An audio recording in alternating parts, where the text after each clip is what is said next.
একটু গরুর মাংসের আশায় মাংসের দোকানের সামনে এসে হাত বাড়ালেন একজন বৃদ্ধ চাচী।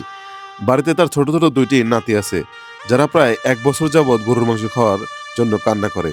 কিন্তু সে খাওয়াতে পারে না। অবশেষে সে ক্ষান্ত মন নিয়ে ফিরে গেল।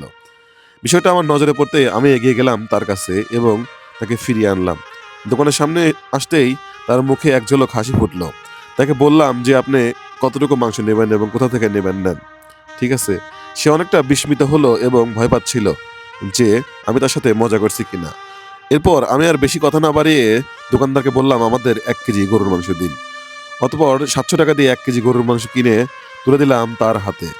তার একটি চোখও ভালোমতো কাজ করে না।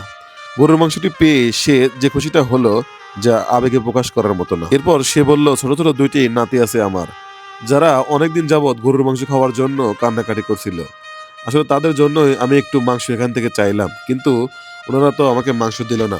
অতঃপর সে মাংস পেয়ে অত্যন্ত খুশি এবং আমার জন্য একটা দোয়া করে বিদায় নিল। আপনারা এই ধরনের ভিডিওগুলো বেশি, বেশি করে শেয়ার করুন।